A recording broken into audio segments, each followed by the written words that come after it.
This is the Tillamook National Forest, acres and acres of old growth timber and new growth timber. This is where the West began, and this is where the stagecoach ruled the world. So we decided to bring the modern version of the stagecoach, the Land Rover LR4.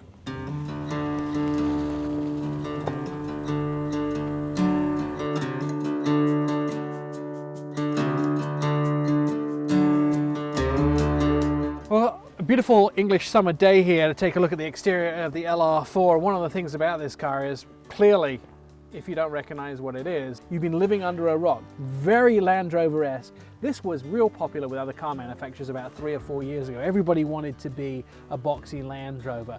And it's got that beautiful off-road look. It's not only looks good, but it's actually functional as well. It's definitely cyclical as everyone goes away and comes back to it. These guys have stayed boxy and they've stayed classic.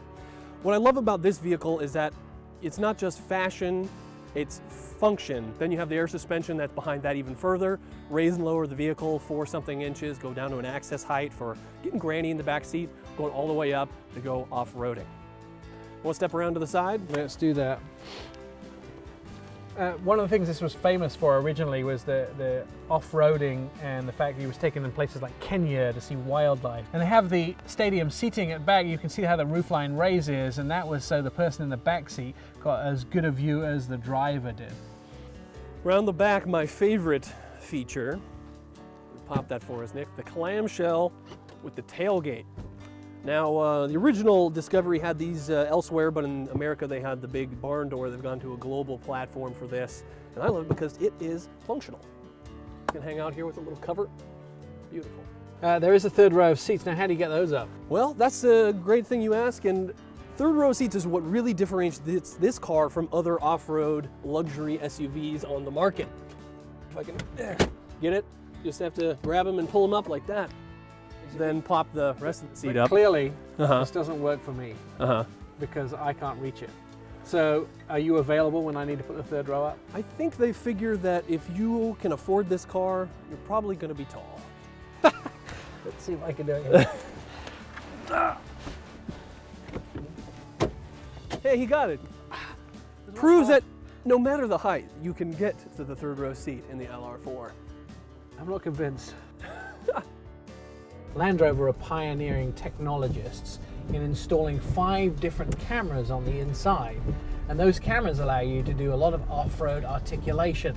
You can pull them up on the main screen, you can see your wheels, you can see all the rocks that you couldn't see. All the stuff around you, yeah, right, so okay. Sitting in the driver's seat, some things that the A-pillar obscures and some things that you just have to be leaning out of the car to see. Right, so that sounds brilliant. Let's pull it up.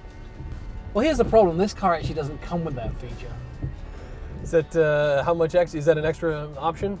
Absolutely. All right, great. You know, I actually dated like the American Kate Middleton once. Yeah. And you didn't marry her? Did not. Good enough for Prince William, not good enough for you. That's right. Well, he's balding. I'm not. So. Yes, that's the difference between you. No matter the age of a Land Rover, always looks good. It's like classic good looks. Yeah. I mean, that's something you got to say. I mean, say what you will about them, but off-road, luxury, beautiful, iconic. I mean, they're absolutely clearly exclusive.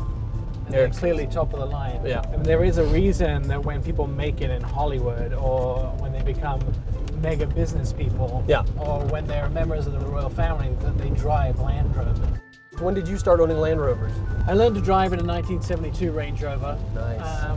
Absolutely my favorite car company, and there's plenty of good reasons they shouldn't be my favorite car company. Such as?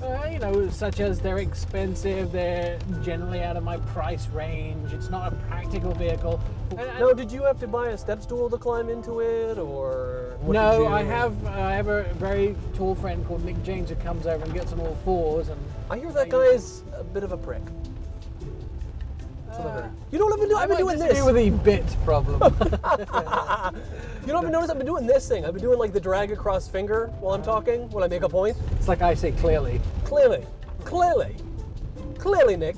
No, but what is this? Do you know anybody who does this? Like a comedian or? No, you. Me? Just me. Great. If I'm originating on this is... People, you tend to need to use hand gestures because nobody believes what you say.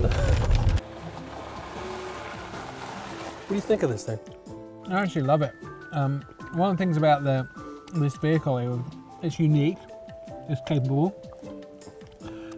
Mine specifically has had a great service record to me, and when I had snow with my Land Rover, the only person in my housing area that could get to work was me.